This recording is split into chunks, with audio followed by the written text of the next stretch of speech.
Words are about to be spoken on the Extreme Life of Matt Hardy, presented to you by the podcast seed, ad-free shows, and wrestling according to Alba.com networks. I'm John Alba. That's the broken one, the woken one, the spoken one himself, Mr. Matt Hardy. Just playing the greatest hits as he does every single week here on the Extreme Life. What's going on, man? That's all I got to do, brother. It's good, man. I had a little bit of a week off technically from interacting with you, which I missed, but it's cool that we aired our live Attitude Era show, our stage show from Atlantic City. There was some great stories and people seemed to enjoy it. So it's very good that I got to make air. Yeah, I was happy that it got to make air too. It took a little while for us to make sure that we were going to be able to get it on air, but we did. So I was really happy that we were able to. It was a very fun live show. I had a great time doing that show in Atlantic City. We had a really good group of Hardy fans that were there. And man, some of those stories just, no matter how many times I hear them, I really truly never get tired of them, especially the JBL stories. They're just unlike anything else, man. They're classics. They're evergreen. They never get old. They really are classics. It is wild, man. JBL is such an interesting character, and just so many of my memories of him in our earlier days coming in when he was kind of the enforcer, it was making sure the young guys deserved to be in the locker room, and they were showing respect to the veterans and paying their dues and whatnot. Those memories are just embedded in my mind, and they hold a pretty special place there. Go check out our episode from last week, the Attitude Era Stories, extremehardy.com, wherever you get your podcasts as well. Make sure you're subscribed to the Extreme Life of Matt Hardy, because we've been rocking and rolling here for almost 140 episodes of this damn podcast, and we keep going. We show no signs of stopping, and closing in on 3 years. 3 years, man. That is absolutely wild. Yeah, it was about 3 years ago, probably maybe 2 weeks from now. You finally returned my inquiry, and we got the ball rolling. So it's absolutely nuts to think that we are really trudging towards that milestone. It's pretty cool, man.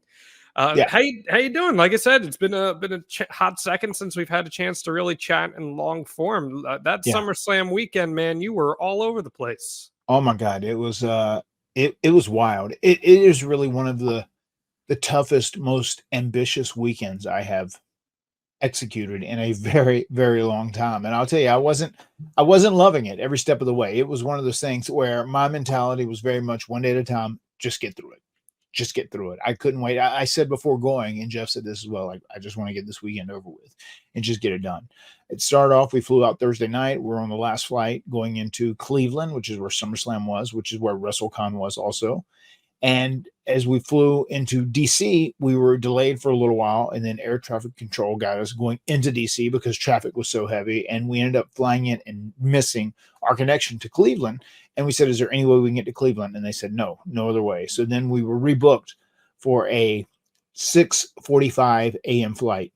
And the time that we're getting out of the airport and getting our bags, it is 1 a.m. And we had to be responsible for our own hotel.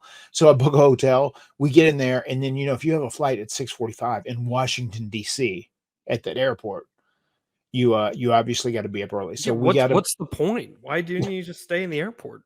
Well, I don't know. Jeff and I, we were going to get whatever we could get. And we both got about 2.5-3 hours of sleep. Okay. We got back to the airport. Some is better than none, because we got on that plane.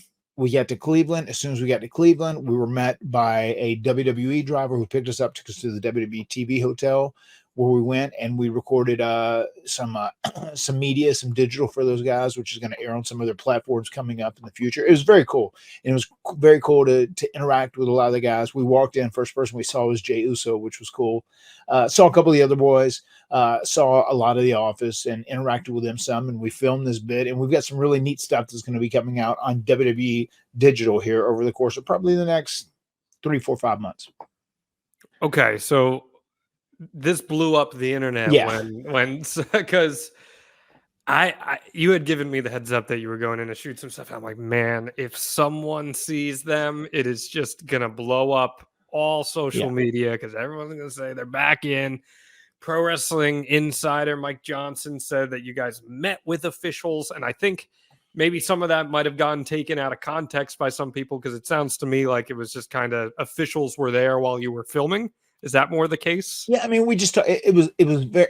I like to describe it as a friendly visit, but it Gotcha. was something where we spoke to people in production, and they said they would like to do more of this Okay. going forward, and I said we would love to as well. And I think for Jeff, it was a real big deal to be there and talk to some of the people because he felt bad about the way he left. He felt bad about stuff he'd done at AEW when he got in trouble, and just to kind of clear the air and let them see where he's at in life right now. That was a big deal to him, I think. So that was really cool, and I was really happy that he got that. But it was great. We had a great time there. We left on great terms, and everything was cool. And we told them we'd talk to him in the future, and we'll do something a little bit later down the road. Okay. All right. So the doors are open, is what you're saying. I mean, we're, the WWE was our birthplace. Without the WWE, we wouldn't have became who we ultimately, became these, tag team legends, however people view us, the worst tag team ever, men, Jeff Hardy, whatever you think our legacy is, that happened because of WWE giving us an opportunity, obviously. So that will always be viewed as our home. And we've said this before. I've said this on this podcast ad nauseum. That I think we want to finish in WWE now because that is our home. That seems like the right way to do it. I mean, there was a time with AEW where I would have been cool doing it there and just finishing up there. But I think now to really come full circle and come back around to where we were and the people that first gave us our opportunity to become stars and achieve this dream that we aspired to do, I think we want to finish our deal at WWE, end our careers there, do a Hall of Fame thing. And, we'll see. It was a very positive start to the weekend, though. Well, and So it's changed a lot too because now they'll put people in the Hall of Fame without them having to retire. yeah, no, that's true. It is very, it's different. It has a different feel to it. I think it's almost like a bit of a different structure, just because there has been so many changes, and I think the new regime is kind of wanting to put their fingerprints on what they're doing going forward, and it kind of equates to a new formula for the way to do business going forward, especially with people that aren't necessarily like a full-time performer, or someone who isn't even the Dudleys, for instance. The Dudleys are doing Legends deals, which are a little different, and they're both very happy with it, which means they interact, and sometimes they do stuff on TV, whatever. Is Bubba, if we've seen Bubba do a few times. So it's very cool, man. And it's very cool that we're doing the deal with TNA right now. I love the TNA NXT WWE crossover. I think it's very beneficial for the entire business. I'm glad the NXT and TNA are doing that. And more or less, they just said keep doing what you're doing, and we'll talk to you. We want to do more stuff. We are WWE legacy performers. So I think at the end of the day, it is it's just fitting that is where we end up finishing our careers. Rajiv says, V1, love hearing Brother Nero working to fix any potential broken relationships. Yes, And he, sir. and he says, the H that is tripled is doing a great job right now. The man with 3 H's, The man. man with 3 H's is Yeah. doing an absolutely wonderful job. Well, Broken Matt would say. we had different perceptions on some of the booking of SummerSlam itself. I don't want to get too in the weeds of it because it was a couple weeks ago now, but there certainly has been a change in the storytelling methods within WWE quite a bit, where I feel like a lot of it right now is a soap opera that occurs within the realms of a pro wrestling ring. And that is a formula that has been tried over the decades in pro wrestling. It has worked at times. It has not worked at times. You see other promotions going a more sports-centric ring-based style. I kind of fall in between, where I'd like a little bit of both in my cereal, Yeah. But it seems like you've been pretty excited about the prospects of the creative process that's going on with WWE right now. I mean, I like it. I think at the end of the day, I think the storytelling aspect outweighs the in-ring performances, and it's great if you can get both at the same time. And that is probably the ultimate goal if you're running a promotion somewhere. But I do think it is very important to have strong characters, which you kind of understand what they're doing and what their mission is, what their obstacles are that they have to overcome or whatever else. And you have a strong force, which is the bad guy, this hill that has to be overcome by the baby face, and you do twists and turns in the story, and you keep it interesting, and you want to know where it goes. You have to tune in each and every week to see what's happening. That is what I think is the most important in drawing fans in, especially what I consider casual fans, or people who really don't care to know much about the behind the scenes of the business. They just want to, like, they watch wrestling for escapism, right? They want to watch and they want to be entertained, and they want to, you know, see their favorite characters succeed and do well and whatever else. So I do think at the end of the day, that is the most potent way to have a successful wrestling promotion. Now, if great wrestling, that is not me shitting on great wrestling, but I'm saying following these stories and these great characters, wrestling is very important, but it is not as important as the stories and the great characters. Screw it, we're gonna get in the weeds a little bit here. See, my Yeah. thing with it, Matt, I totally agree with everything you said. But my complaints, more than anything, and my frustrations, I guess I should say, fall within the context of preconditioning fans to certain lines of thinking. Like, I'll use SummerSlam as an example. Yeah. There were 7 matches on that card. 6 of them had interference or screwy finishes in some capacity. When you tell your fans that nothing in this match is going to happen until someone gets involved, what's the point? Why should they care about the first 10 minutes of a match?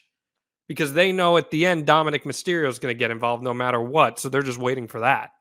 You're not biting on the false finishes or the hope spots or the comebacks, because you know that the only way this match is ending is when someone gets involved. And that's something that even a casual fan's going to pick up on. Because if a casual fan, quotes, knows they've been following from a loose degree, a 10,000 feet above the air kind of thing, they know the story is, okay, this person has a beef with this person and they're in the match and they're not. They know that something screwy is going to happen. And the fans are preconditioned to not bite until that happens. Does that make sense with what I'm trying to say here? I understand where you're coming from, but I honestly think, you know, in quote, the casual fans that you're speaking of, or WWE sports entertainment fans, I feel like they don't assimilate to that to that type of thought process.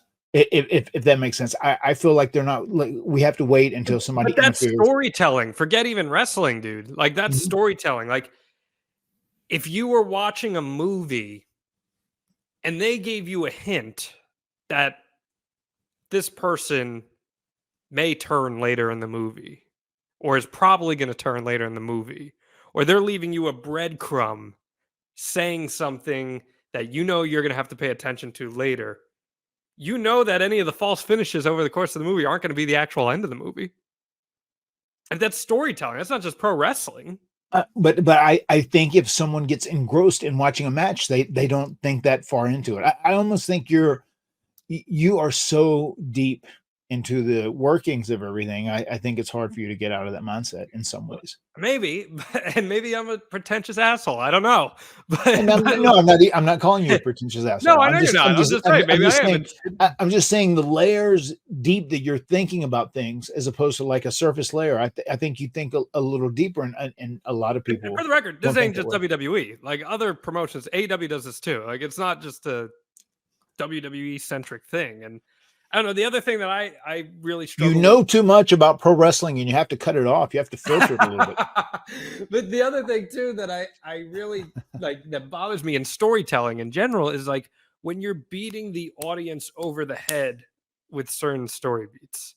Like in the Drew McIntyre CM Punk match from SummerSlam. I'm just using SummerSlam as an example here, because I think this is a microcosm of like Hall of X style storytelling. Mm-hmm. They slow things down, and Drew McIntyre is shouting out loud.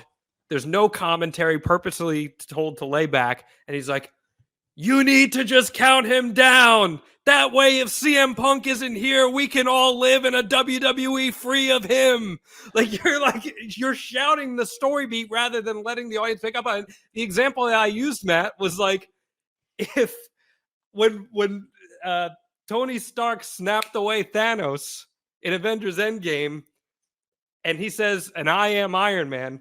If after that happens, Pepper Potts is like, I remember when he said that, when he announced it to the world that he was Iron Man. You get what I'm saying? I don't know. Maybe I'm just a dick. I don't know.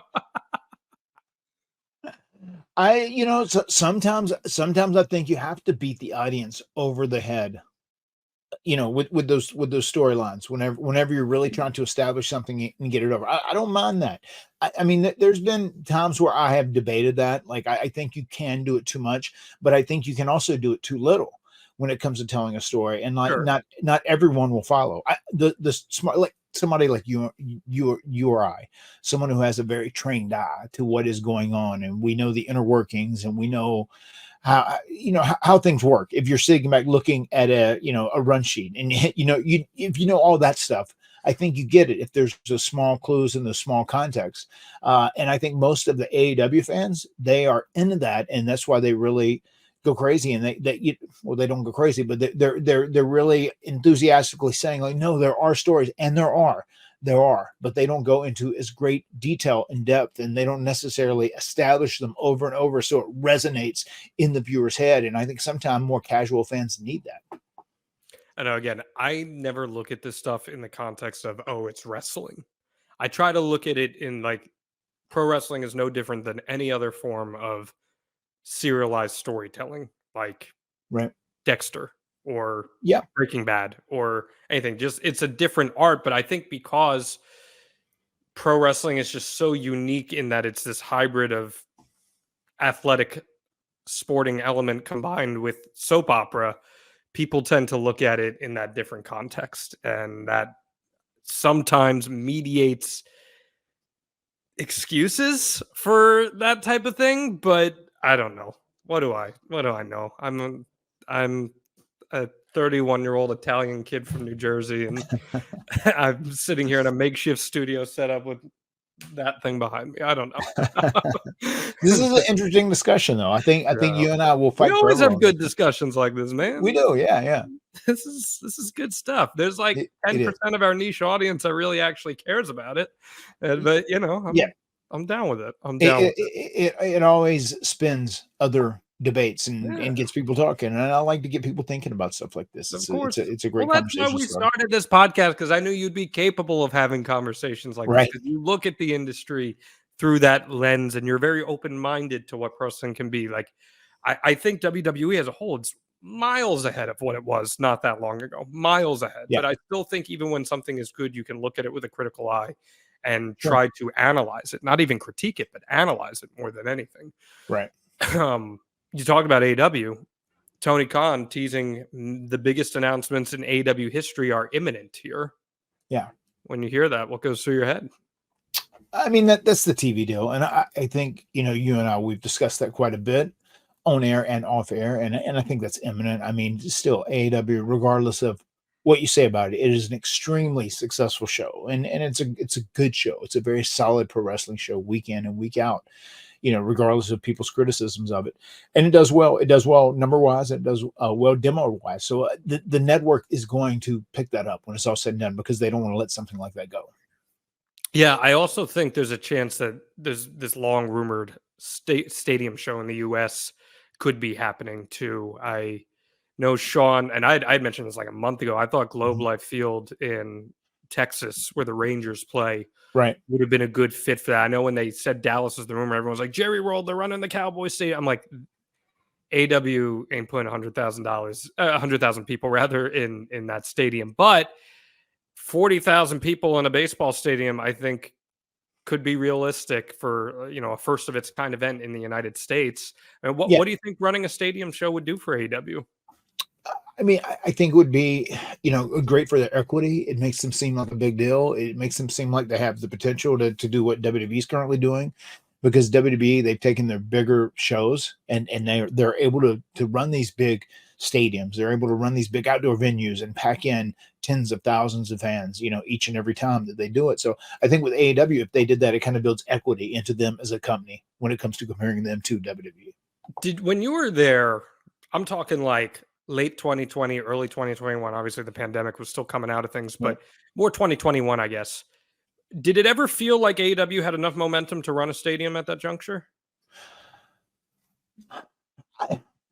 I, I'll be honest. I feel like the biggest momentum AEW had during that time, it was still different, because like if I'm not mistaken, we started going back on the road in July It was of July. Yep. 2021, if I'm not Yep. mistaken. I remember the first one was Miami, and that was like so refreshing to get out of Jacksonville and to be out traveling around the country again, right? But I think there were a lot of people still very hesitant. COVID was something that people were still afraid of, and they were unsure. There's so much uncertainty and unsureness when you go through something like that, a once in a lifetime pandemic, right? So we started going Hopefully. out, we were doing things. What's that? Hopefully. Right. Yes. Hopefully. Right. Hopefully. I've been reading stuff in Africa, right? Anyway, back to the wrestling news. One thing that felt really big and strong is whenever they started teasing the Punk thing, and it was like, the most teased secret that people knew was going to happen. They did a great job promoting that. And whenever we went into the United Center and it was packed and it was full, it felt like there was momentum there that like AEW kind of tapped into something special. And that, that's when the stars aligned in a very special way, because you had Punk, you had him in his hometown in Chicago where he's beloved. He hadn't been wrestling in all these years, and he returns, and that was big, and that felt big. I remember that night I was thinking like there was just so much momentum and it was so huge. It felt like maybe they could run a bigger venue than just like a normal small arena. Well, they did Grand Slam not that long after that, and I was there for that first Grand Slam show, and which was incredible. Our biggest audience. It's a stadium by technicality, but it's realistically, it's kind of the size of a big arena. It's about 20,000 people, Madison Square Garden size capacity wise, but it's a big venue. And I was there and it was packed and the atmosphere was amazing for that show. But I always thought, it's so funny you bring that time period up, because that's totally where I'm in agreement with you.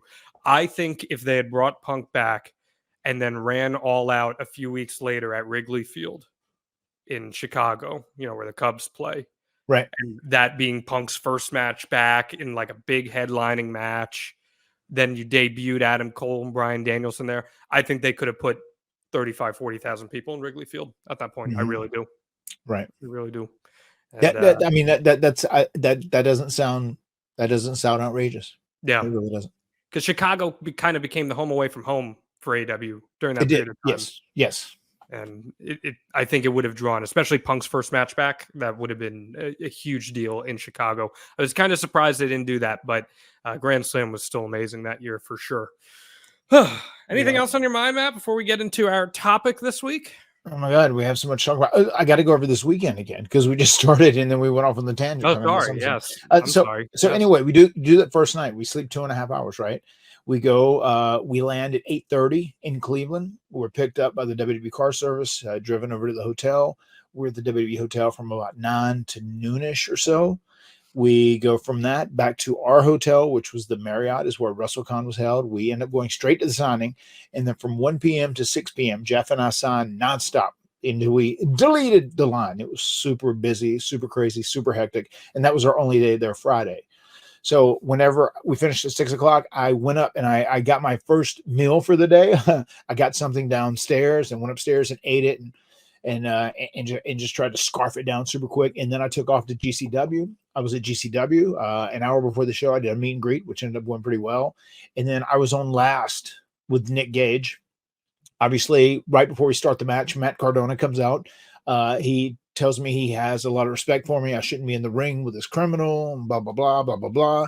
And then eventually I end up giving him the bird, telling him to go fuck himself, as I do. And then we have our match. We beat the shit out of one another. And fortunately, I survived. The guy who will not die survived murder, death, kill. And then as soon as we did this big double down where we both crashed after he gave me a pile driver through all these chairs, here comes Cardona and here comes his stooge, the broski. And they jump on us. They beat us down. We end up establishing the fact that we're pissed off that they interrupted our match as we were out there trying to give these people a great main event. And then we challenged them to a match on August the 25th, which will happen in Atlantic City. It'll be myself and Nick Gage against Matt Cardona and the broski. And basically it's going to be murder, delete, kill that night. And we're going to team up and join forces to try and delete Matt Cardona once and for all. He's had it coming, man. He has had it coming. This power just came to his head. Oh my God, he's the worst. He was worse than the Bucks. He really was. He was more power hungry and drunk than the Bucks were. Jeez. It's not /R. Yeah. And then R. Yeah. And then by the time I get out of the venue that night, it's 12:30 p.m. I get back to my hotel. It's 1 o'clock a.m. I have a 7:30 a.m. flight to now go to Tampa, which is on the very bottom of the U.S., obviously. So once again, I sleep 3 hours. We fly there. It's a connection. And by the time we do the connection and get in, it's about 1 o'clock, 1:30. It's supposed to be at TV at 1. We go straight to the venue, myself and Jeff, and then we're there all day long. We're doing pre-tapes. We're doing these photo shoots. We're doing everything, and like so exhausted already, right? And I'm just, please let me make it through the day. And then we have a 26-minute match that night, which is the main event of the show, on last against Moose and JDC, which is Fandango. And killer match is going to be on TV here in the next couple weeks. And then we'll have that. That's the last thing that you'll see before we get to the next premium live event that they're doing on a Friday. We get back to the hotel that night. We do the post-show meet and greet too, and we sign for an hour and a half. We get back to the hotel that night about 12:30, and now we have a 7:40 a.m. flight to go back to Detroit to drive an hour away to finish a booking that we were doing in Utica that was initially with the 2 days of WrestleCon, which was just a 3-hour drive. So we get on the plane, we fly. We get there after sleeping 3 hours again, and we sign for, we were supposed to be there for 3 hours. We signed for about 4.5 hours until the last minute. We had to leave so we could catch a flight, and we got there with 7 minutes left to check in and check our bags. And we get back to Detroit. We check our bags. We get on the flight. We go from there to a connection in Philly, back home to Raleigh, and we end up getting in about midnight and then come back home to the Hardy compound. And dude, I mean, it took me 2 days to recover from that. It was brutal. And it was just like, even in that match against Moose and JDC, I felt like I was dragging, which made me like try and go extra hard and like be super motivated because I knew like I was so tired physically. But it was a tough, ambitious, aggressive weekend. You got a shiner. Oh yeah. Yeah, I got a huge shiner, which came from in there with Moose. It was in my battles with Moose. And it was a pretty bad shiner too. So it is what it is. We got through the weekend though. We made it work. That's kind of, sometimes I feel like if you ever get overwhelmed in life, please remember this. If you're listening to this podcast, if you ever feel like you're overwhelmed in life, just take it one day at a time. Just take it 1 hour at a time. You have to take it 1 minute at a time. That's what we were damn sure doing that week. We were doing it every hour by hour. Did you hinder Jinder during that week? No, but it was good to see Jinder. Oh my God. Here we go. We have a run in. Do you want to say hello real quick? I don't know. Here, come here. Look, there's a gothic baby. I missed that week. Hi. Say hi. You're a big star. Do you have one of Barty's dinosaurs? Yeah. Okay. Tell everyone hi. Hi. All right. Don't hit this. All right. All right. Say bye. Bye. All right. You're so pretty. Who's the prettiest girl in the world? Me. Yes, you are. All right. There you go, baby. Okay. Go to mama. Go watch Jack. I have to finish. Mama is okay. See the pictures. I know she's doing pictures. She's editing pictures. Go watch Jack, though, okay? I want you to, I'm going to ask you about it at the end. See how well you know the story. That's not how the door opens, and you know that. The door opens like this. You're doing that to try and buy time to stay in here longer. She knows the door pulls in. She was going, I can't open it. Bless her heart. She's such a worker. You're going to quiz her on her storytelling acumen and try to be like, now, when they laid that breadcrumb in the first 20 minutes of Jack. Yeah, Jack Skellington. Did you know they were going to pay that off? No. So that's great. Glad you're okay. Glad you didn't hinder Jinder. And good to have you here. We got a topic to get into. I don't want to waste any more time. Before we can, you know what I got to do. Please, Matt, hit us with that Matt fact. Matt fact. Matt's cocktail sauce requires horseradish. Tangy. A little zesty. Oh, yeah. Bro, it was, so I can't hit on this a little bit, which I'm glad. Sorry, there were some ads that popped up here real quick. So in Salem, which my wife and I, it was my wife's birthday last week. She turned 38 years young. And I put it on the birthday cake. I don't know if that was offensive or not, but anyway, that was Maxwell's idea. And I said, yeah, that'll be great. And, I think that's him ribbing you. It might be. It might be Maxwell ribbed me. He like, I know you'll get heat. But anyway, I ended up taking her to Salem. I gave her the choice, pick wherever you want to go. I offered Puerto Rico, a couple other places, and she ended up wanting to go to Salem. And she had something worked out there where she's very popular in that area. So it was Gothic Baby and Black Craft, which is there, carries the Gothic Baby clothing line and the book and everything else. So we went up to Salem, and there was so much great eating. We had so much great seafood. It was delectable. It was succulent. It was so good. And also the other meals we had other stuff too, steak as well and whatnot. But like the cocktail sauce there, it was almost a staple. I feel like in 3 of the restaurants I went to, I asked for cocktail sauce, and they said, "Would you like horseradish in it?" And they would bring out the cocktail sauce and put horseradish in it, and then you would mix it up yourself. But I've always been a fan of horseradish in my cocktail sauce, and just having it there reminded me of the fact that, yeah, I don't really like cocktail sauce without horseradish in it, because it gives it a little, it gives it a little zing. Interesting. Huh. You a cocktail sauce guy, or are you a tartar sauce guy? Cocktail sauce. I do like cocktail sauce. Yeah. Horseradish for me is a sometimes thing, because horseradish is a very strong and pungent taste. It's very strong. So it really has to be subtly integrated into something for me that I can get down with it. You know what it's really good on? If you were to do like a steak sandwich, and you get like a piece of like ciabatta bread, you smear a little horseradish sauce, aioli, like a horseradish aioli on that, maybe some pickled onions. I'm with it. That go real well. I don't like regular crunchy red onions. I like sauteed onions, or I do like pickled onions, and that goes real nice into that. So okay, that's where I can deal with it. That sounds tasty. Oh yeah, it's good stuff. Matt Hardy, you are on the road all the time. How do you even decide what to pack? Well, I pack what is most important, and I'll tell you something that is growing ever so quickly up my chain of importance, and that is Mando, because it is the way to stay smelling great and looking like $1 million at all times. It's so difficult these days to pack. You want to bring your oversized shampoos, you want to bring your shaving cream, whatever it is. But with Mando, you can simplify your travel with their 4-in-1 acidified cleansing bar. It's a 5-ounce bar that does the work of a shampoo, face wash, body wash, and deodorant. And you can also use it to create a rich shaving lather. So technically, Matt, it's actually a 5-in-1, and it's clinically proven to control odor for 24 hours. You see, Mando's 4-in-1 acidified cleansing bar is formulated with a gentle alpha hydroxy acid that stops odor at the source. Regular soap cannot do that because the pH is too high. What was your pH levels while you're on that Detroit-Tampa loop there, Matt? Oh, they were getting low because of Mando. You know what I mean? Not only does it simplify and make your stuff easier, it is the best route to go if you want to stay clean and stay fresh. Yeah, it simplifies your hygiene routine, and it's the only thing that you actually really need to pack, which means you can make room for all your shoes. You know, I'm packing like 20 suits whenever I'm on the road. I don't know how many suits you're packing, but you probably got a lot of kick pants or Breaking Bad t-shirts or something like that. More importantly, I have a lot of robes, which call for a big bag. So it gives me plenty of, Mando helps me out. It helps save me space. Okay, well, you can get it in 3 cologne quality scents as well. Listen to these, Matt. Ready? Mount Fuji, which is fresh and woodsy. You can go bourbon leather, which is sweet and sophisticated. I think that describes you.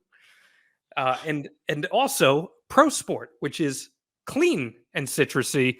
I like the bourbon leather because, I got the good coiffed hair. I walk around, good suit. I'm feeling sophisticated. My suitcase smells of leather-bound books and rich mahogany. That's exactly how I want to present myself. And we want to help you present yourself well with our friends at Mando. New customers get $5 off Mando's best-selling starter pack with code HARDY at shopmando.com. I absolutely love this product, genuinely speaking, because of how long it lasts for. That 24-hour guarantee. I'm telling you, I'm guaranteeing it for you. I was using the travel deodorant for a long time. I also used their deodorant wipes. The deodorant wipes were great because I'm out in the field a lot, so they came in super, super useful for me, Matt Hardy. Mando's starter pack is perfect for new customers. It comes with a solid stick deodorant, cream tube deodorant, 2 free products of your choice, like the mini body wash or those deodorant wipes I mentioned, and free shipping. And we got a discount code to help you get hooked on my favorite and Matt Hardy's favorite smelling whole body deodorant on the market. New customers get $5 off a starter pack with our exclusive code. That's how many dollars, Matt Hardy? That is $5. And once again, use that code Hardy, and I promise you, you get $5 off your starter pack. Once you go Mando, you won't go back. It equates to over 40% off your starter pack. In fact, use that code Hardy at shopmando.com, shopmando.com. What else is good stuff, Matt Hardy, is the subject of our episode today, now that we've spent a half hour talking about miscellaneous things. Good conversation. And a great conversation is Christian Cage. Yes. I'm watching clips from Collision this past weekend, and there's this 4-way match going on to try to settle the number one contenders for the AEW Trios titles. And Christian Cage is the referee. He's got a turtleneck on as the referee, probably the first ever referee turtleneck in wrestling history. And 4 guys are down. He's doing a quick count to 10. He's like 1, 2, 3, 4, which truthfully is how referees should count. And Buddy Matthews starts to get up right before 10, and Christian Cage spears him out of his shoes, plants him, and the Patriarchy reigns tall with no number one contender. And he doesn't miss a beat and counts 10. It was amazing. It was amazing. And that just got me thinking, man, this guy is such a legend. We've had him on the podcast before, but we've never dedicated a full episode to him. Right. So I think it's time we do that. This is one of your greatest opponents. In fact, I did the math. He's your second most faced opponent of all time. So, okay. So you have faced him second most of anyone in your wrestling career. Would you venture to guess who your most faced opponent is? Interesting. Is it Edge? It is in fact Edge. He beats him by about 3 or 4 matches. Yeah. Okay. So, I was gonna say it's got to be those 2 guys because we interacted so much. I estimated in my count it was around 183 times you've wrestled with Christian. So that includes some battle royals too and stuff like that. But more than pretty much anyone in the world. You know him better than most guys. Yep. Man, when you think of Christian Cage, before we even dive into the history, what's the first word that comes to mind? The first word is committed, because Christian is one of the elites when it comes to being a heel in pro wrestling, because he, more than almost anyone else I can think of, he is open to relinquishing his fear of being an asshole. He doesn't care. He goes out. He's happy to be the asshole. He plays the asshole through and through. He's not an online person trying to score brownie points with fans. He doesn't care what they think. He just has a gig. He has a shtick. He has a bit that he is doing. He is Christian Cage. And as a heel, that's where he thrives. That's where he's at his absolute best. And whenever he does it, he really does go out and he absolutely relinquishes all his fear of being viewed as an asshole. And that's what it takes to make a great heel in this day and age still. He's amazing and reinventing constantly still. One of the most hated characters in all wrestling at 50 years old, which is truly remarkable that he is doing it at this level. And he's still really good in the ring too. He's still really good, which is just a credit to him. And we'll talk about some of his setbacks too, but you trace back his life to the early 90s in Canada, late 80s. Him and Adam Edge are legitimate childhood best friends. You know, they go to middle school together, they go to high school together, and they decide they want to get into wrestling together, and they essentially train as tag team partners. Do you think that gave them any leg up in their chemistry, just coming into it together from the start? I mean, you have a little experience in that. Yeah, I definitely. I mean, when you're that close and you share a dream, you share a vision with someone, and you have this common goal, I feel like that's when everyone is working together for the greater good. And with those guys, I mean, they feel like, people ask all the time, like, oh, are they brothers? Are they brothers? They feel like brothers. And I think they have the bond of brothers, because that's the way they carried themselves ever since day one. I mean, it was their childhood dream to, be a tag team and to be WWE superstars and to be successful. And they both obviously exceeded that greatly, both of those guys.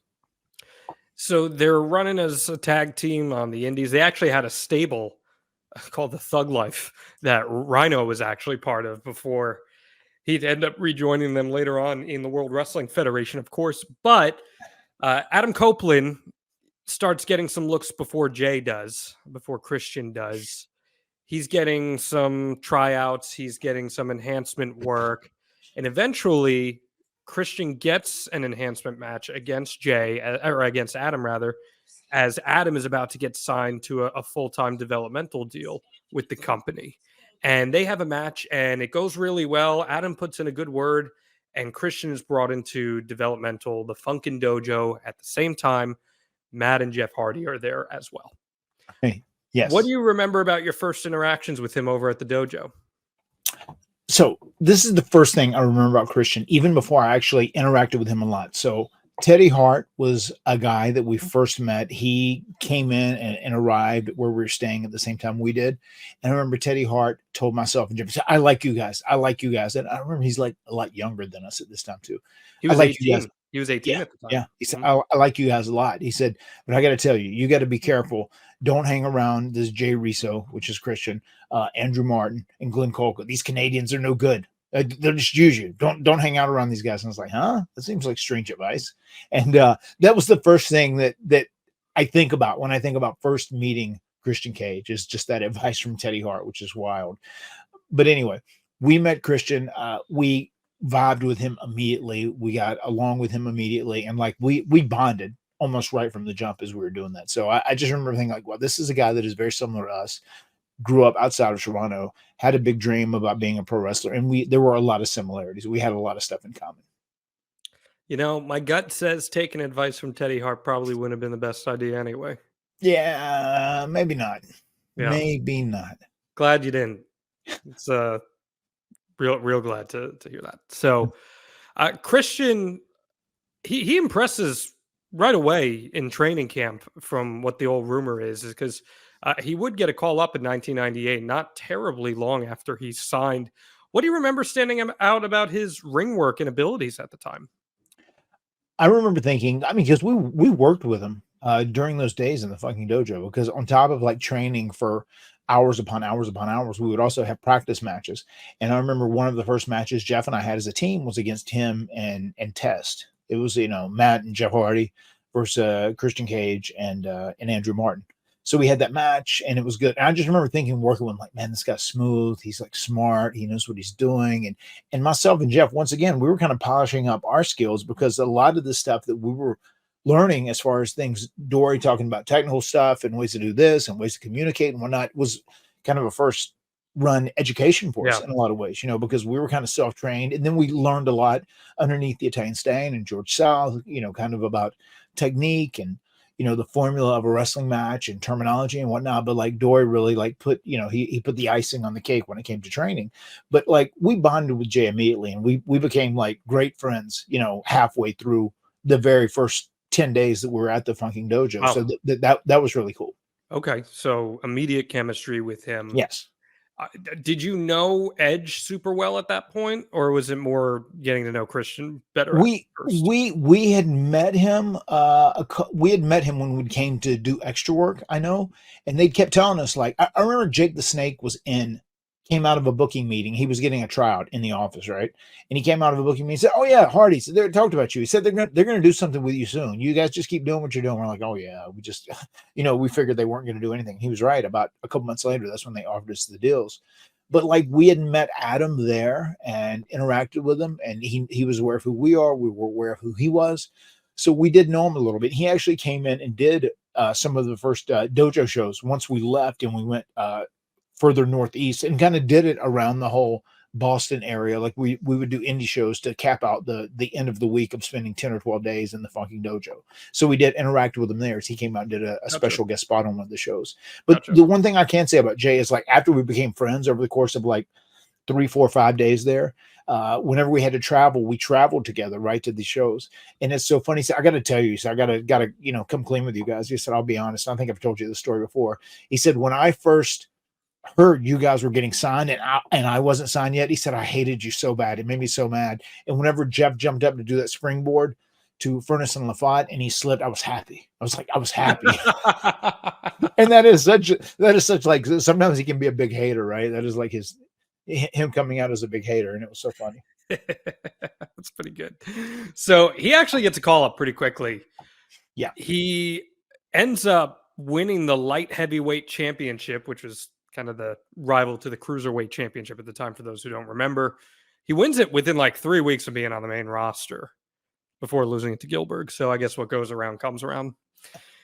And then I don't. This is something I don't want to miss. Before we go too far going ahead. Please. So we got the call that we were all three getting called up at the same time. They came and told us, is like we were doing our second Funkin Dojo, and we were like 10 days in to the 12 or 13 days, whatever it was we were doing there. We were like 10 days in, 10 or 11 days, and we had to do those shows, right? And there was a point where we had a match against. It was me and Jeff against, and it may have been Christian and Test again, as heels wrestling us on a live show somewhere in Peabody or Revere or somewhere like that in Massachusetts, somewhere out near the coast. And I remember we just found out we were going to get called up, not the next day, but the day after. We were traveling out to go to TV. And I remember Jeff said, okay, well, I'm thinking right here, I'll just jump up and do a springboard off the top, and I'll get, a moonsault to you guys down there too. And Christian said, like, I don't think that's a good idea, man. We just got the call. We're all debuting at TV, you, your brother, and me. Like, you might get hurt. Jeff said, no, it's fine, man. I won't get hurt. It's all good. He said, I might get hurt. He said, so I think it's a better idea if we don't do it. He said, because we're all going to TV and I might get hurt, which was very funny. And that's very much his mindset too. But we all traveled to Toronto together, and it was our first time in Canada. We were cool because we had our passports, and actually, I want to say we had to get our passports FedExed overnight. We got our dad to do that, and we got them FedExed overnight to Stanford. So we had our passports, and it was our first time going to Canada, which was a pretty big deal for us. And we ended up going to Toronto, and then we jumped in with Jay, and we took a car, and we went to his house where he lived, and we met his parents, and we saw them a little bit, and then we went to where we were staying because it was in Hamilton, Ontario, is where we actually debuted in Canada. And it was like Breakdown 1998 or whatever. And it was on that same show where myself and Jeff, we upset Kai and Ty and got our first win as a contracted talent. And Christian ended up coming out on the pay-per-view show. He distracted Edge on that show. Yep. Your recall on that is unbelievable because, so would you estimate that you got the call that you were being called up like a couple days before, or would you say it was about a month before? Oh, no. We got the call that we were coming up about 3 or 4 days before that actual show. So the match was, that's crazy. You knew it was Massachusetts. So your first match on record with Christian is against him and Sean Stasiak in, of all places, Salem. And that's August 20th, 98. But what you're referring to is also in Massachusetts, in Milford, for WWA, where him and Stasiak beat you guys on September 25th. And then Breakdown was 2 days later. Yeah, that was it. That was probably the match where Jeff asked about doing that springboard moonsault, and it was him and Stasiak. So you estimate it was a couple days before that match you found out you were coming up? Yes, right before we went out on the road to do those weekend shows. Wow. That's really cool. That is unbelievable that you had that recall 26 years ago. Of these very specific things. That's why this podcast freaking rules, guys. And it's funny, as I was driving. So I did this, obviously, where we stayed. We stayed at a place that did not have a hotel gym in Salem, and I went to the gym every morning. And I was driving. I was going by signs that like said Peabody, Revere. Like I was like, man, I know I've wrestled in these places. Like this is all so familiar. This area, I've never like technically stayed here, but it's so funny that we're talking about this today too. What are the odds? That's amazing. And he gets the call up, as I said, wins the light heavyweight championship. Doesn't last very long because around December or so, end of November, the Brood is formed. Mm-hmm. And we see Edge, Christian, and Gangrel paired together. We have done so many episodes talking about your matches with the Brood, and I'm sure there will still be some more to come, so I don't want to get too into it here. Right. But without the Brood, there is no Hardy Boys as we know them. Correct. One of the most unique factions of the Attitude Era. What can you say about the presentation of the Brood and what that did for Edge and Christian? It was so amazing. And I know your favorite entrance song of all time is the Brood's music. It really is. It is so special. And it was so cool. I remember we would be wrestling these guys on the road, right? I mean, we were married to these guys on the road. We worked them so many times. And I just remember we'd come to the ring to our music, and this was probably before we were using standard Hardy Boys music today loaded, right? To our music, whenever we would hear the Brood music hit, we would get so jealous. And Jeff and I was like, fuck, that is such cool music. Like, why can't we have something that cool? You know what I mean? So it was always cool, and it got you hype. I think as we're in the ring getting ready to work, it would get us hype as well, because the music is just, it is unbelievably hot. It is so stellar. It's so good.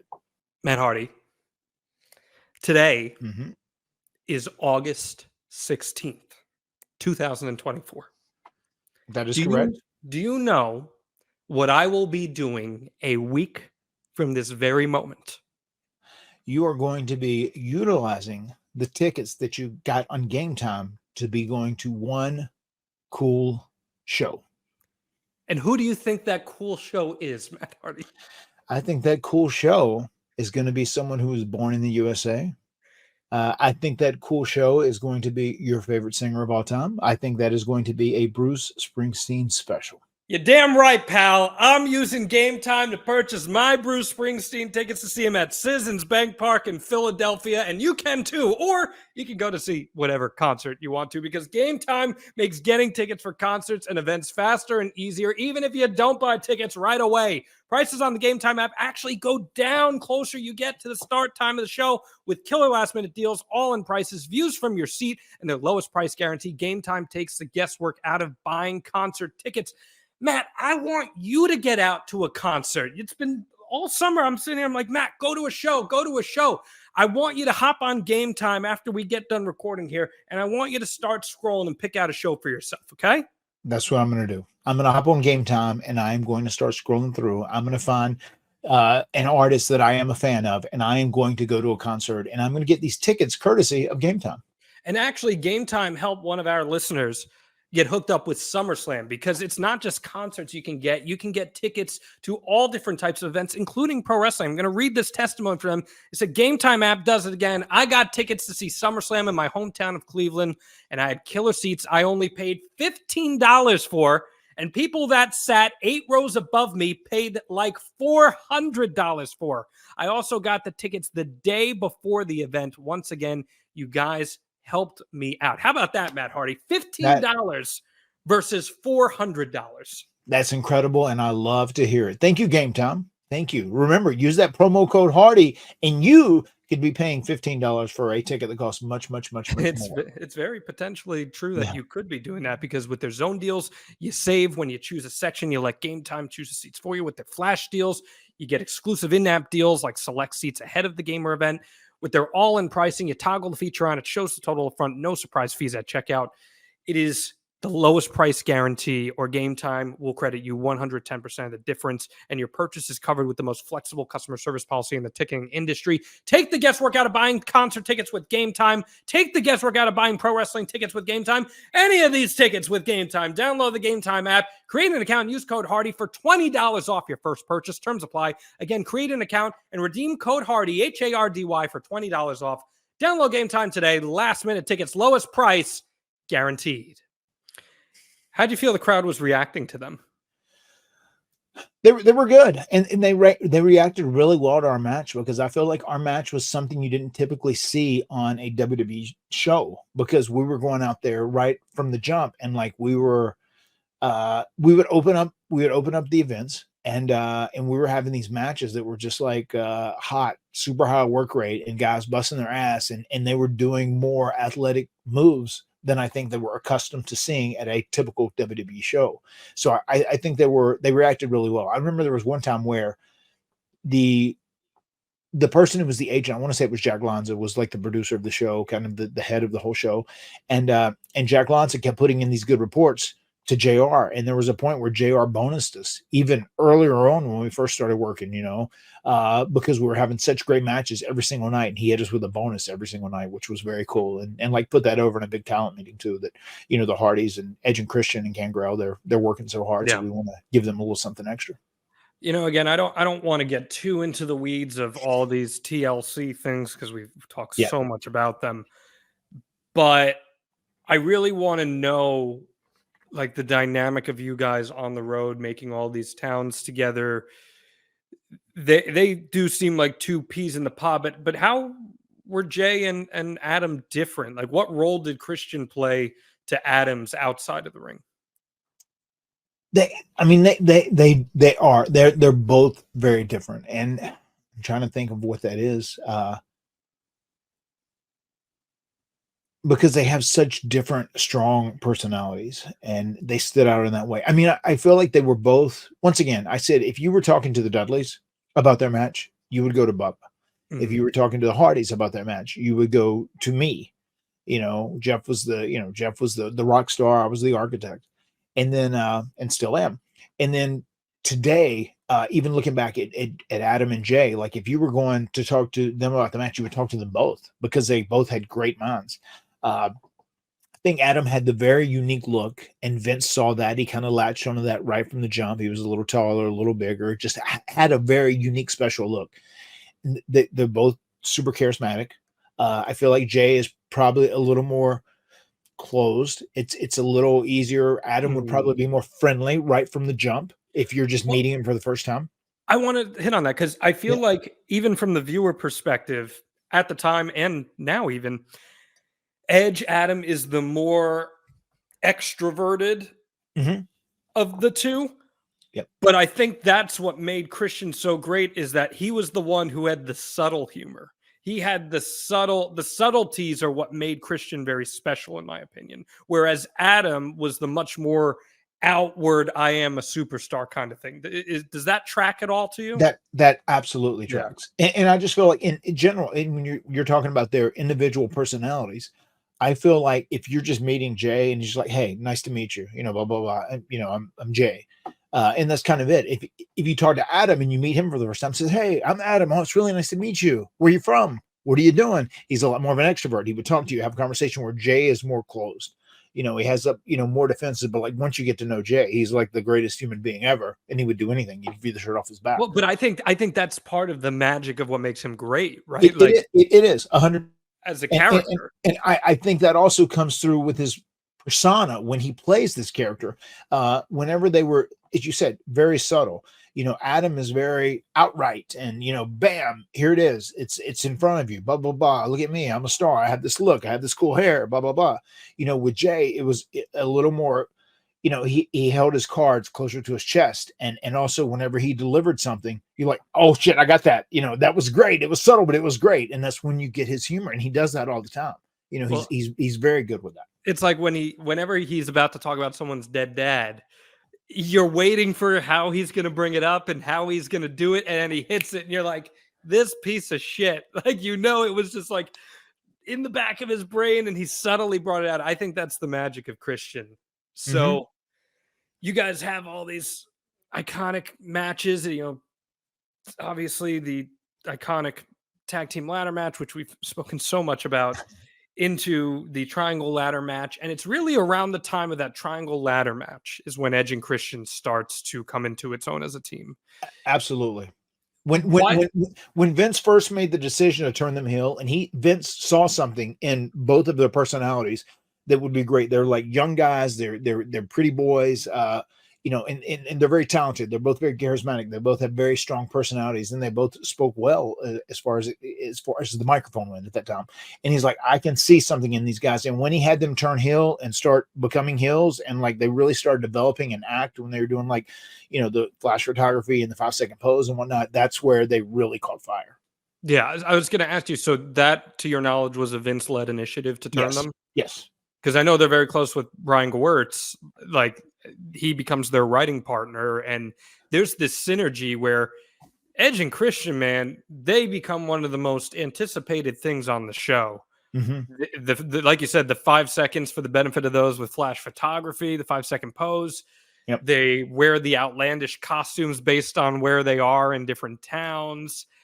And on top of that, Matt, Vince rewarded them by having them win a lot. They won a lot of matches, and that helped them formulate themselves into a great team. And you would think that you would give that some legs, but can you provide some insight here as to why Vince was so hellbent on splitting them up not that long into their run together? Because if I'm not mistaken, they were going to split up even earlier than they actually did.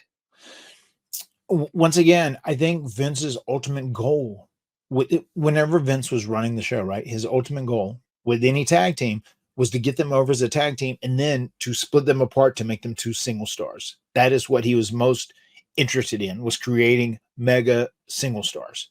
People that could draw at the top of the card, people that could be the champ, people that could carry the company on their back. And that is what he's hoping for with those guys. And I want to say this too. Whenever they did turn them heel and they were onto something, there was talk about us winning the first ever triangle ladder match just because we'd done that at first, and then it ultimately ended up being Edge and Christian. But that was absolutely the right call, and I agree with it from a promoter stance 100%. Those guys should have won because they had started something new and they were starting to get hot and it was starting to catch fire, and that was the right thing to give them the titles, because it would allow them to get even more heat and build those characters even more greatly. I still think Vince had it in the back of his head. He's like, these guys are really good together. I like what they're doing. I like their shtick a lot, but still, Edge is my guy. I'm going to make Adam into a big single star, which ultimately he did. And I think that's why he was trying to split them up even before it was probably time to split those guys up. But do you think he saw superstar potential in Christian at all? I mean, he ran with those guys as a team and he pushed them super hard. So I don't think all of that, was because of Adam. I do think he viewed Christian as someone special, but he definitely looked at him at levels. He looked at Christian a few levels below Adam, no doubt. Because Adam in his mind was going to be the guy, much like Jeff in his mind was going to be the guy and not me. So, Christian and I, that was also another bond that we shared, like he would say, oh, fuck the shadows. Here we are, the shadows. Don't worry. The shadows are going to creep up and get theirs too. Well, that's what I was going to ask. How did he react to having that role cast upon him? Edge, it's a lot of opportunities as a big time babyface on SmackDown once they split. Christian, he gets opportunities too, but he's cast as your typical crybaby heel that always gets his comeuppance. And there's a ceiling to that at some point. It's hard to kind of break through that threshold. So how did he manage that? I mean, I feel like he probably managed it the same way that I did. It just made him motivated and made him want to work extra hard, make him want to, go the extra step to really show people like, no, how dare you forget about me? How dare you forget about me? Much like I did when I was on the path to become Matt Hardy version 1, the Sensei of Magnitude. Christian was still motivated to do that and become a single star in his own right. And he's like, even if you don't believe in me, I'm going to force you to believe in me. And then I think too, even when he left and went to TNA, I think part of that was to go and just say, hey, I'm going to show you how big of a star I can be outside of this company. And then when I come back, you will turn me into the star I want to be. I feel like that was probably part of his motivation there. Well, I was going to ask you before he even left 04, 05, he starts getting hot. Like people are really getting into it. He has the program with Jericho. He's in the Money in the Bank matches. He gets the new look. I would think the new look was probably to separate him a little more from Adam. Do you think there's some merit to that potentially? Yeah, I would think so. Yeah. And once again, reinventing yourself, changing your character, changing your look just a little bit to seem fresh, to put a fresh coat of paint on yourself. Because like people are getting into him and they're into his act with Tomko, where Tomko's his heavy. It seems like he's the type of guy they could put Money in the Bank on, or maybe we'll ride this guy. But instead, we hear all these reports that Vince wanted to put a blue dot over his face instead and cover that. So it takes a lot of guts to bet on yourself and pull yourself out of a cushy job. It's kind of what he did. No, I mean, you're absolutely right. And once again, I think this kind of all goes back to, like, at the end of the day, Vince had to make sure he was right in his own mind. He had to justify his decisions, and that may have been it. Like, if he had told people and publicly stated to his creative teams, like, I think of these two guys when it comes to Edge and Christian, Edge is going to be the guy. I think Vince is going to hold himself to that. And he's going to like make Edge and make it seem like that, he was right all along.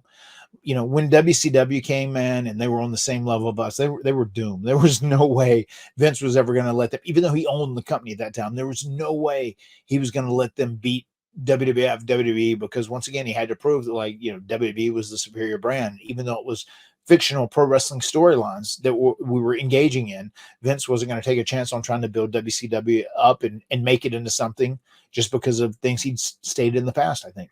Were there other guys in the locker room who thought Christian could be a star?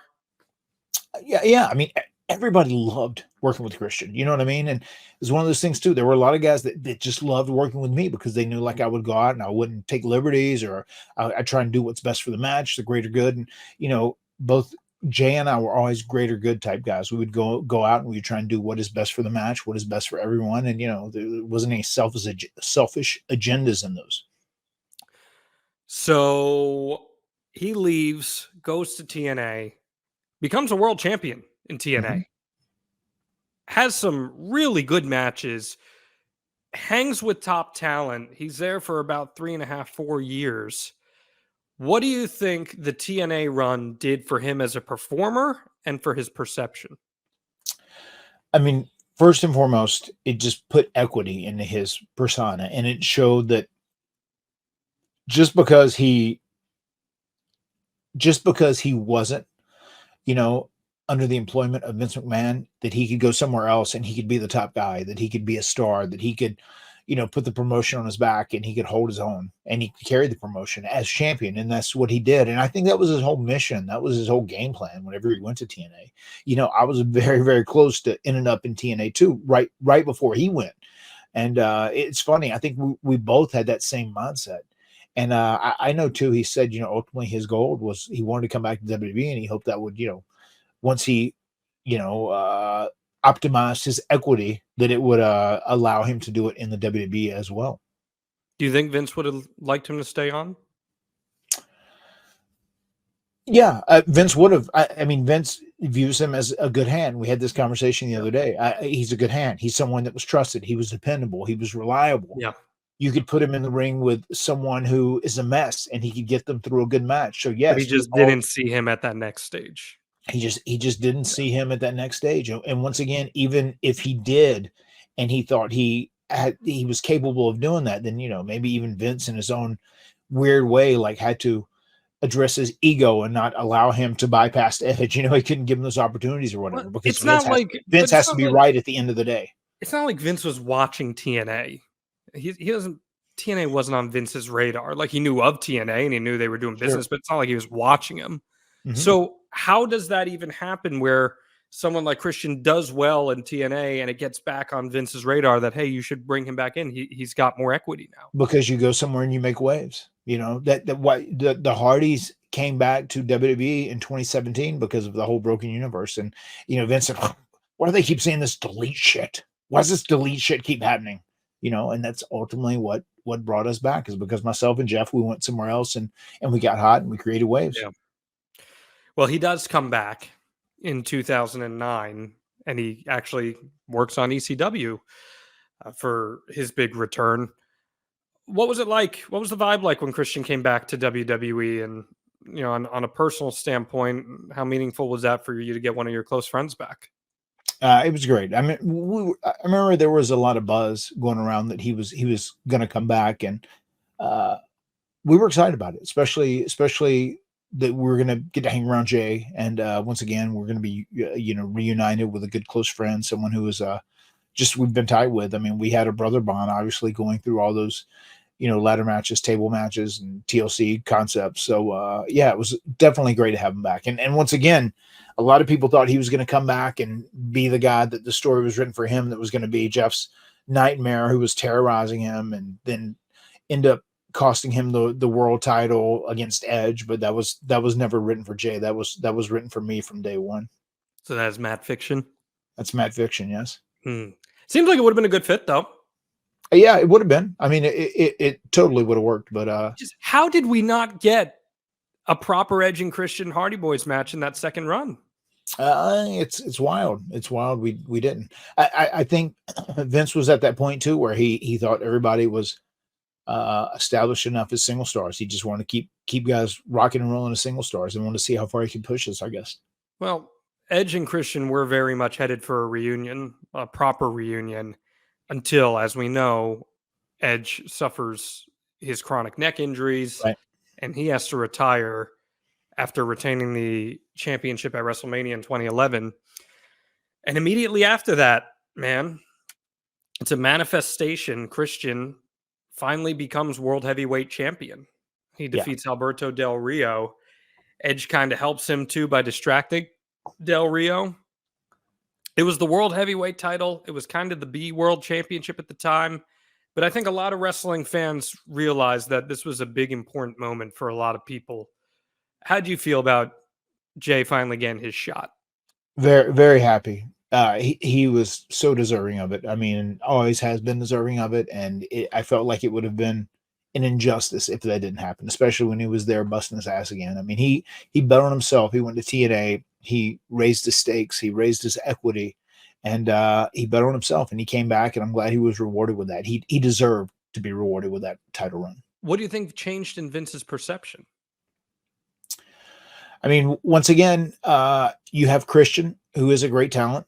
He's a proven commodity, I think, someone you can trust in the ring, someone who's reliable, someone who's trustworthy, and you have the whole Edge story where Edge is, having to retire from a career-ending injury and a neck injury. And I mean, that just fits. I mean, it makes sense, and once again, Christian was just a guy that was reliable, and you could depend on him. It's just so funny. He wins it as a babyface, and then immediately he gets maximized because he's such a great heel, right? He's such a great heel. And he has the feud with Randy over the summer of 2011, which I personally think might be the best program of Randy's career. And it's very underrated. Right. They have a fantastic match at SummerSlam, but Christian becomes probably the first guy in major pro wrestling history to win a world championship by getting, punted in the testicles and then holding the championship as he's holding his crotch. Like, that is the perfect embodiment of who Christian Cage is, the character, is it not? Absolutely. Absolutely. Yeah. That is where he shines. That's where he is at his best. He eventually has some injuries himself and suffers a few concussions. It becomes a big problem, and he's forced to medically retire without a formal send-off or anything. Mm-hmm. And he misses more than 7 years of action, much like Adam. A cruel twist of fate, if you will, Matt. Indeed. What do you remember about first hearing about some of those chronic head things he was going through, and how do you think that affected him, knowing him as well as you do? I mean, it was dreadful news. I felt so bad for him. Once again, he was having his passion taken away from him, against his will, and he didn't get to go out on his own terms, which absolutely sucks. And I hated that for him. And I do remember thinking, like, this has to be a very serious thing, because there was a point where we were at I want to say it was a Tommy Dreamer House of Hardcore show, and I was doing something with Bubba, and he was going to come out, and we'd ask him, like, maybe if somebody pulls you off the apron or whatever, but we were all the TLC crew was going to interact, right? And Jeff may have even been there as well. And the TLC crew was going to interact a little bit, but he's like, no, I'd rather not do that. I don't want to do anything physical. I don't want to do anything physical, just in case. And I was like, whoa, I mean, this must, like, especially if he wasn't going to do anything that was going to be taking a bump, or, nothing that was dangerous, so to say. He didn't want to do it. So that was a very strong sign that he was taking this very serious. Do you think there was part of him that thought it would be a possibility he could return one day? I feel like everyone thinks that, to some degree. I think you have to have that optimism. I think that's important, just so you have, you're motivated. And I think with both him and Adam, there had to be a part of them that believed that and had to be optimistic, because they both stayed in shape.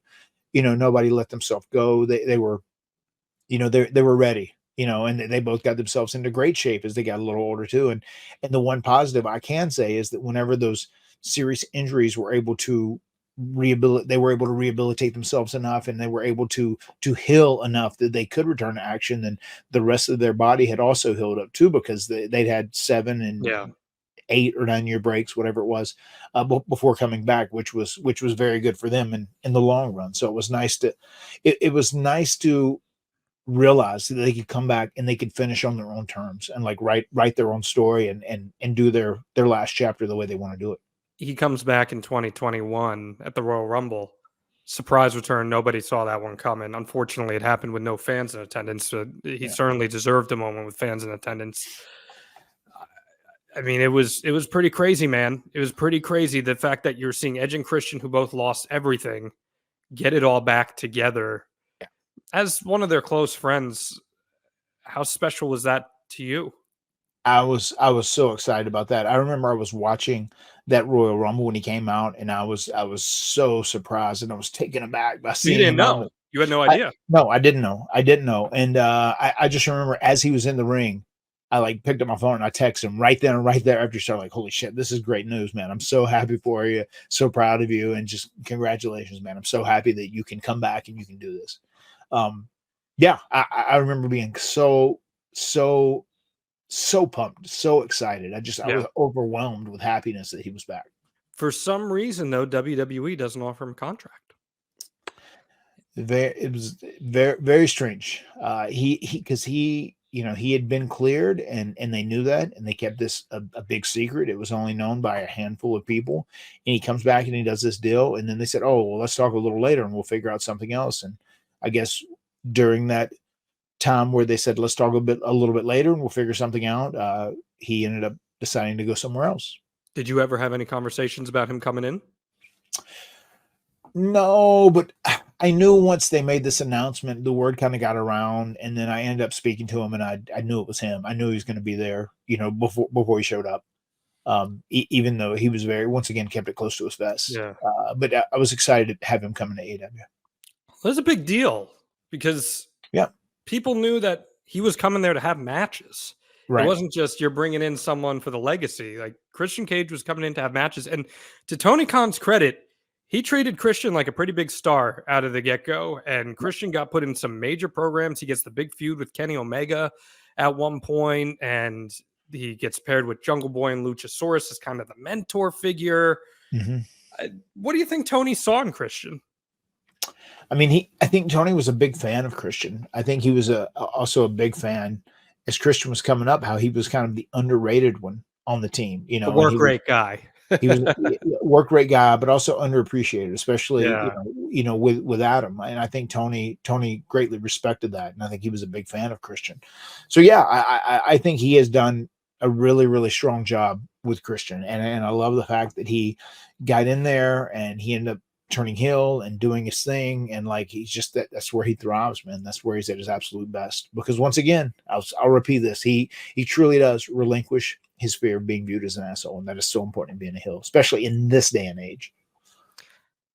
How disappointed are you? And I hate to turn this into negativity, but how disappointed are you that there's a very real chance we may never get the Edge and Christian versus Hardy's last match? I mean, it is what it is. There was a window of time where we could have done something, and I don't even know if it had to be the last match. I mean, I think if you would have ended up doing something where you get all four of us on the same page or some sort of cause or whatever, I just think the nostalgia behind that would have been a big deal, and we could have ultimately got down to doing one last match. I don't know. I mean, it's pro wrestling, and I have no idea what is next for anyone. So just never say never. And it would have been nice to be able to capitalize on our history together and do something together. But who knows? Who knows what the future holds? Where do you think he stands in pro wrestling history? Like where's his place in the grand tome of professional wrestling, Matt Hardy? Once again, I mean, he has been very underappreciated. He's been very underrated the majority of career. He is going to go down as someone who was great, who was a champion, everywhere they went, and also someone who is probably the most underrated guy at like putting together a great match, telling a great story within the context of a match, and also putting together a great promo, that puts together a great story in context as well. I mean, he is extremely strong in both of those cases. I was going to say, when he fully retires, if he wants to stay in the business, I feel like it's a no-brainer that he becomes either a high-level agent or creative Sure, mind. 100%. Seems like a role that he would certainly thrive in. Yeah. Before we wrap up, I want to ask you, because for as many stories as you've told about Edge and Christian, I can't think of many super memorable road stories that you have with Jay that you've shared. And I'm sure there are any. Can you share one with us, a road story with Jay that stands out to you from the 25 plus years that you've had together? Let me see. What the first story that pops in my mind, which I love to tell, and I don't know, maybe I've told this one before. I don't know. We have done 100. We're closing in on 150 episodes or whatever, but is where we were traveling together during the Funkin Dojo days, as we were making the towns, doing those shows, as we said, that happened in Salem or Peabody, Revere, wherever it was, and we're driving, from Stanford up there, and someone else who we didn't necessarily want to ride with that was in the Funking Dojo with us, and this was during the second dojo, needed a ride, so he ended up jumping in with us, and we're like, oh, that kind of sucks. It was going to be, myself, Jeff, and Jay, and we're going to, jam the music and talk shit, whatever, have a good time. And this other guy jumped in, and I remember we're there, and we had like a couple songs. God, I really love that song. There's a song called That Song. Are you familiar with that? What's this? What song? I think the name of it is That Song. It's from a Canadian band. Okay. And I remember Jay introduced us to us, and we kind of had like this playlist that we would play, like myself, Jay, and Jeff, right, as we're driving. Big Wreck? Yes, song? Big Wreck. Yes. Okay. That song by Big Wreck. And Jay introduced us to that. And that was one of the songs we would all sing it. We'd know it. We'd sing it together. We'd have some Pearl Jam. We'd have some Stone Temple Pilots. We'd have other things we would sing. And we were doing this, and we were like going around in our circle of playing our songs, and it was all, Jay plays this song, I play my song, Jeff's song comes up, and this other guy's back said, hey guys, come on, can I play one of my songs? And he's like trying to mess with the radio, and he's trying to like put a CD in there, and Jay said, hey, you're riding with us. This is our car. Sit back and be grateful that you have a ride. Sit back and be grateful that you have a ride coming. But the way he had his hand up trying to like get out the CD and like trying to like mess with the radio, it was so funny. And I remember Jay just like stopped the car and he said, hey, you need to be grateful that we're giving you a ride. This is our car and this is our music. Just sit back and listen and be happy. Don't speak about Kurt Angle that way.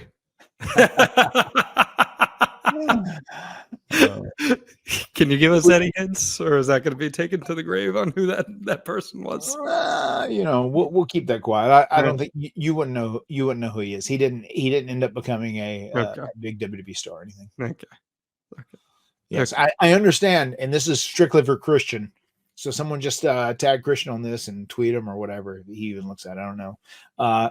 If you work really hard, you may get to the root of the problem, and he'll get it from that context. Okay, inside jokes with Matt Hardy. I'll have to figure that one out. Oh, good stuff, man. Good stuff. That would be me, Jeff, and Jay. We're the only three people in the world who would know what that is referencing. Yeah. Is that the that's the call, right? That's the call. Yeah. Okay. Good stuff, man. I love Christian. Honestly, getting a chance, you and I recorded in person together one time, and I drove you and him to Grand Slam, and just getting a chance to chat with him a little bit was really special for me, because I grew up loving Christian. So really all-time great in my opinion, and like you said, one of the true underappreciated pro wrestlers of his era, without a shadow of a doubt. Right. And be careful, folks, because if your daddy ain't around, Christian Cage might be lurking around the corner. Be careful. He'll come for you. That's CLP. Oh, good stuff, Matt Hardy. Good stuff. I want to remind everyone, if you're a fan of the Extreme Life of Matt Hardy, you head on over to extremehardy.com. You subscribe. You leave us that, how many star review, Matt Hardy? 5-star review. Leave it quick, fast, in a hurry. Absolutely. And you head on over to advertisewithhardy.com. Promote your business to the extreme by getting in front of thousands of listeners and viewers every single week. That is advertisewithhardy.com. Matt, is there anything else that you would like to add for all the Extreme Life of Matt Hardy faithful out there? Just thank you guys for tuning in each and every week to myself and John. It's cool. This is a fun project. It's a project with passion, and we love doing it. And we want to thank everybody that has supported us on this journey. No doubt about it. The words have been spoken. We'll see you next time right here on the Extreme Life of Matt Hardy. Dolly!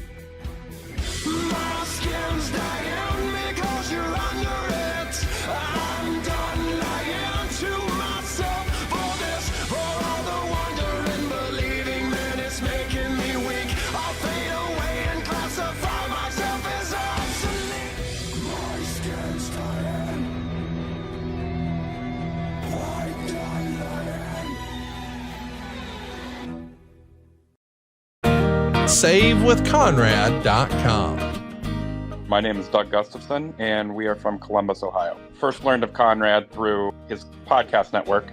I'm a big 83 Weeks fan. Probably got into a little bit more credit card debt than what we wanted to during the course of the pandemic. We wanted to get rid of some of that. My wife and I had luckily bought the house many years ago and had quite a bit of equity built up in it. We are looking to actually redo our bathroom, things around the house that we wanted to do with the other equity that we have left over. We've been talking about refinancing forever, and I finally just took the plunge and called the number, got a hold of him, and from start to finish, it was just fantastic. I had Diane within the day. The communication with her was fantastic. The process moved quicker than I could have ever hoped. My name's Doug Gustafson from Columbus, Ohio. I ended up saving $800 a month with Save with Conrad, and am able to also update our bathroom.